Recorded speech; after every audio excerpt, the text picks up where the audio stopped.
Boa noite, irmãos. Em nome de Jesus, estamos mais uma vez reunidos para adorar a Deus. É um prazer muito grande. Nós tentamos participar de um culto online, mas houve problema de conexão. Então, nós vamos, pelo menos, transmitir a palavra do Senhor que Ele tem colocado em nosso coração nessa noite. Então, que Deus abençoe a todos e que estejamos em sintonia com o Espírito de Deus e que a sua santa palavra venha mais uma vez instruir os nossos corações. O texto escolhido para a nossa reflexão está em Gênesis 37, do versículo 13 ao versículo 36. Então você que tem aí a sua Bíblia em mãos, por favor, abra aí a palavra de Deus. Gênesis 37, versículo 13 ao 36. Perguntou Israel a José: Não apacentam teus irmãos o rebanho em Siquém? Vem, enviar-te-ei a eles. Respondeu-lhe José: Eis-me aqui. Disse-lhe Israel: Vai agora e vê se vão bem teus irmãos e o rebanho, e traze-me notícias. Assim o enviou do vale de Hebrom, e ele foi a Siquém. E um homem encontrou a José, que andava errante pelo campo, e lhe perguntou: Que procuras? Respondeu: Procuro meus irmãos. Dize-me, onde apacentam eles o rebanho? Disse-lhe o homem: Foram-se daqui, pois ouvi-os dizer: Vamos a Dotã. Então seguiu José atrás dos irmãos e os achou em Dotã. De longe o viram, e antes que chegasse, conspiraram contra ele para o matar. E dizia um ao outro: Vem lá o tal sonhador. Vinde, pois, agora, matemo-lo e lancemo-lo numa dessas cisternas. E diremos: Um animal selvagem o comeu, e vejamos em que lhe darão os sonhos. Mas Rúben, ouvindo isso, livrou das mãos deles e disse: Não lhe tiremos a vida. Também lhes disse Rúben: Não derrameis sangue. Lançai-o nesta cisterna que está no deserto, e não ponhais mão sobre ele. Isto disse para o livrar deles, a fim de o restituir ao pai. Mas logo que chegou José a seus irmãos, despiram-no da túnica, a túnica talar de mangas compridas que trazia, e tomando-o, o lançaram na cisterna vazia, sem água. Ora, sentando-se para comer pão, olharam e viram que uma caravana de ismaelitas vinha de Gileade. Seus camelos traziam aromatas, bálsamo e mirra, que levavam para o Egito. Então disse Judá a seus irmãos: De que nos aproveita matar o nosso irmão e esconder-lhe o sangue? Vinde, vendamo-lo aos ismaelitas. Não ponhamos sobre ele a mão, pois é nosso irmão e nossa carne. Seus irmãos concordaram. E passando os mercadores midianitas, os irmãos de José o alçaram e o tiraram da cisterna, e o venderam por 20 siclos de prata aos ismaelitas. Estes levaram José ao Egito. Tendo Rúben voltado à cisterna, eis que José não estava nela. Então rasgou as suas vestes. E voltando a seus irmãos, disse: Não está lá o menino. E eu, para onde irei? Então tomaram a túnica de José, mataram um bode e a molharam no sangue. E enviaram a túnica talar de mangas compridas, fizeram-na levar a seu pai e lhe disseram: Achamos isto. Vê se é ou não a túnica de teu filho.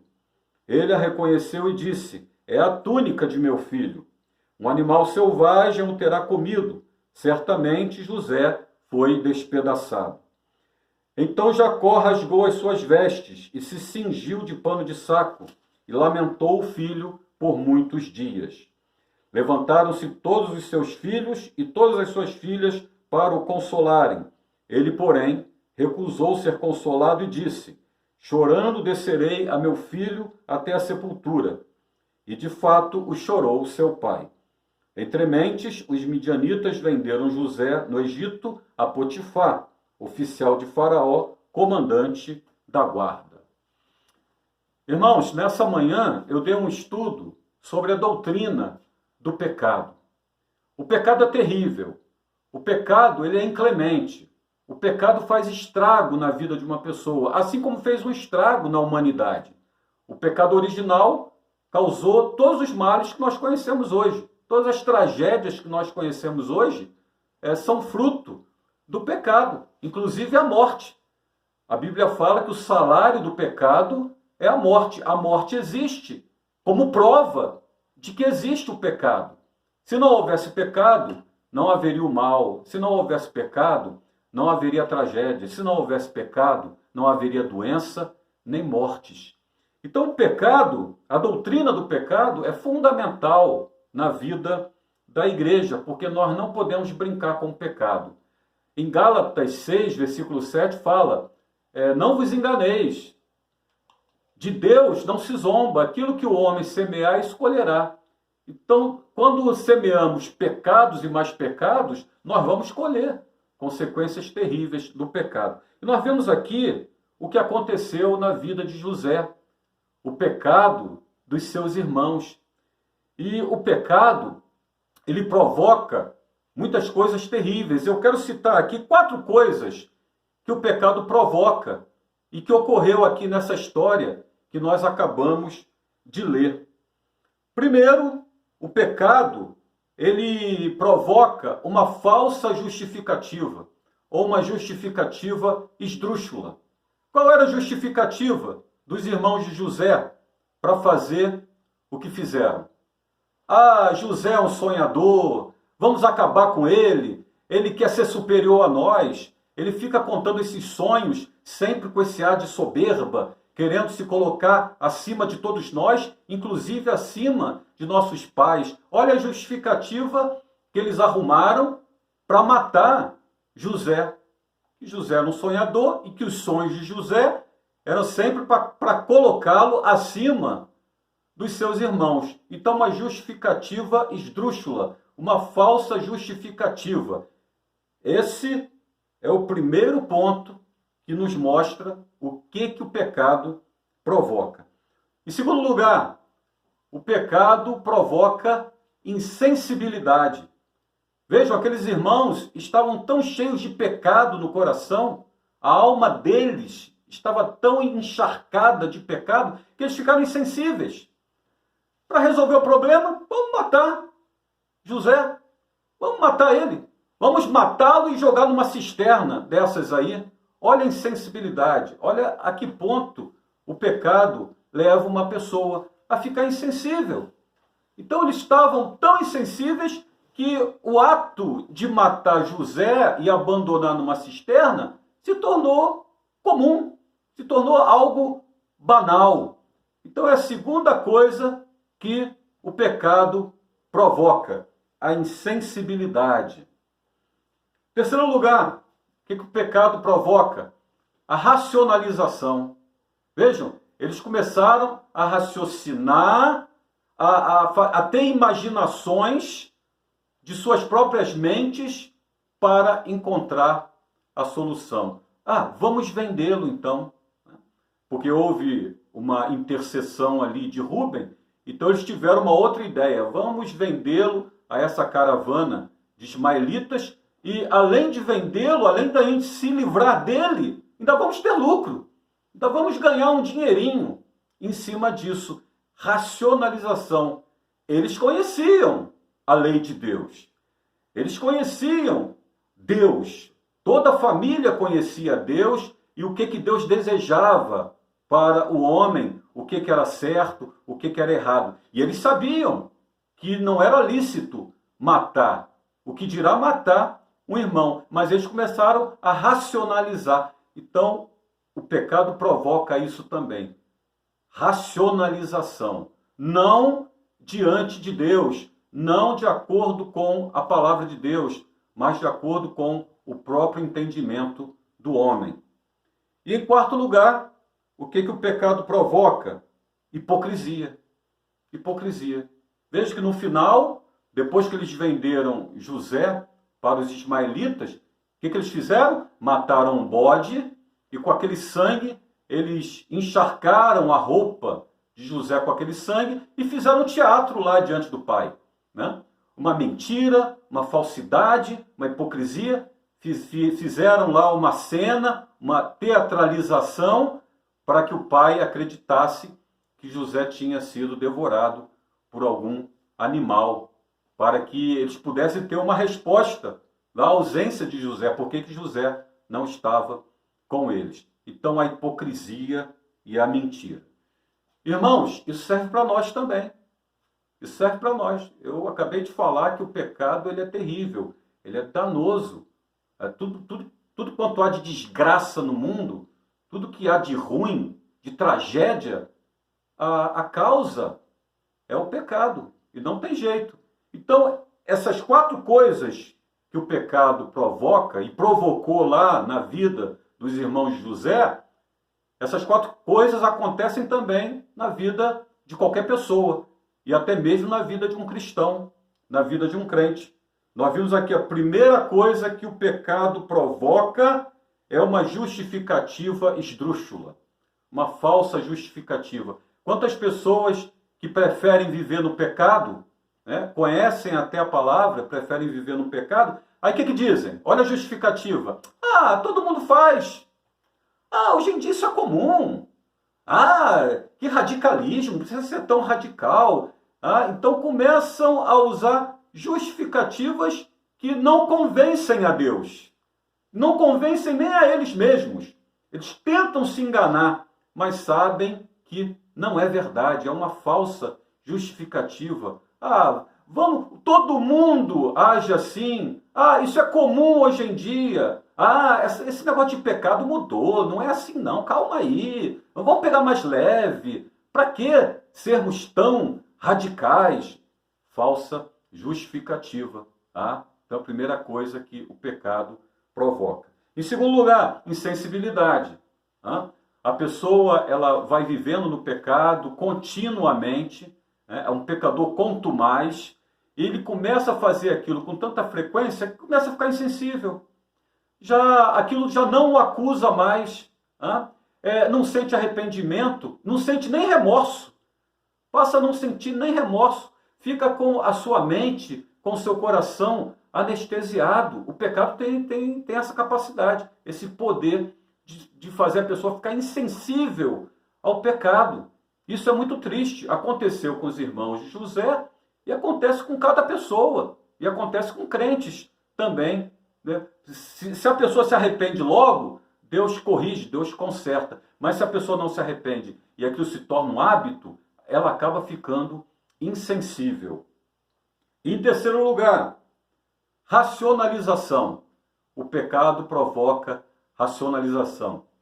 O que quer dizer isso na vida de uma pessoa comum ou de um crente? A pessoa ela começa a analisar as coisas, até analisar os seus pecados, com a sua própria mente, com o seu próprio entendimento, até mesmo com as filosofias da vida, com as filosofias do mundo. Ele começa a racionalizar aquela questão do pecado e ele passa a não analisar mais o pecado à luz da Bíblia, à luz da palavra de Deus. Ele passa a não considerar mais a palavra de Deus para analisar a sua vida de pecado. A racionalização, ele passa a usar meramente os conceitos humanos, o raciocínio humano para dizer se aquilo é certo ou errado. Ele usa como parâmetro não mais a palavra de Deus, mas a palavra de homens, os conceitos do mundo. E como eu falei ainda há pouco, as filosofias dos homens. Então isso chama-se racionalização. É abandonar a palavra de Deus como regra de fé e prática e passa a adotar outros conceitos racionais que levam a pessoa a continuar no erro, a continuar no pecado. E em quarto e último lugar é a hipocrisia. Assim como aconteceu com os irmãos de José, a pessoa que vive no pecado e não se arrepende, esse pecado provoca hipocrisia. A pessoa passa a viver uma vida de mentira, de falsidade. Veja que Jesus várias vezes repreendeu os fariseus, eram religiosos, mas estavam eivados de pecado, estavam encharcados de pecado, a alma deles estava encharcada de pecados, mas eles não aceitavam. E Jesus os repreendia. E o que Jesus falava? Vós, fariseus, escribas e fariseus hipócritas, que não seguiam mais a palavra de Deus, mas a tradição dos homens, estavam vivendo uma vida de mentira. Então isso provoca, o pecado provoca uma vida de falsidade. É aquela pessoa que passa a viver apenas uma religiosidade. Ele pratica apenas uma religião. Ali diante dos homens parece que é uma pessoa consagrada, parece que é uma pessoa que vive em consagração, mas na verdade é só fachada, né? Por dentro não é nada daquilo. Jesus chegou a falar algo duro em relação aos fariseus, chamou eles de sepulcros caiados. Vós sois sepulcros caiados, que por fora está tudo bonitinho, pintadinho, né, de branco, caiado, enfeitado, mas por dentro só tem sujeira e imundície. Sepulcros caiados. Então isso é um perigo. Os irmãos de José, eles viraram atores, né? Fizeram lá um teatro, uma mentira, e eram pessoas hipócritas. Então o pecado, se não é corrigido, se essa pessoa não abandona o pecado, não se arrepende, ela passa a viver uma vida de fachada, uma vida espiritual de fachada, uma hipocrisia. Então essa é a mensagem que o Espírito Santo colocou no nosso coração no dia de hoje, não só nessa mensagem aqui vespertina pela manhã, nós temos um estudo, né, estudo dominical, né, não a escola dominical, mas a escola dominical em casa, né, nós falamos sobre a doutrina do pecado e estamos encerrando com essa mensagem, 4 coisas que o pecado provoca. Que essa palavra fale ao seu coração, como tem falado ao meu, e se você sentiu que o Espírito Santo está se comunicando contigo, peça ao Senhor para aplicar essa mensagem de maneira poderosa no teu coração e que isso venha trazer edificação para a tua vida, para a tua alma. Em nome de Jesus. Vamos ter uma oração final. Vou aproveitar, vou pedir a Júnia que faça uma oração, que venha até aqui e faça uma oração e a gente vai encerrar com a oração do Pai Nosso. Viviane também está aqui. Vinícius, vamos terminar com a oração do Pai Nosso e a bênção cantada.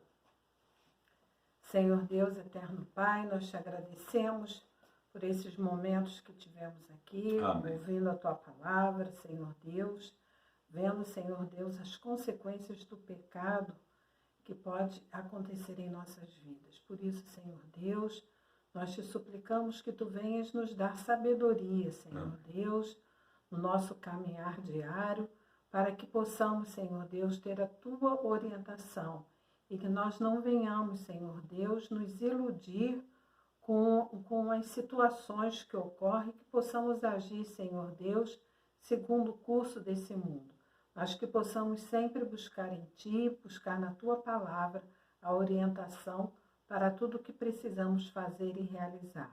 Agora, Senhor Deus, também nós queremos Te suplicar a Tua bênção por todas as pessoas, Senhor Deus, que estão nos ouvindo, e também, Senhor Deus, Te suplicar por aquelas pessoas que estão nos hospitais, estão em leitos de enfermidade, Senhor Deus, lares enlutados por essa pandemia, Senhor Deus.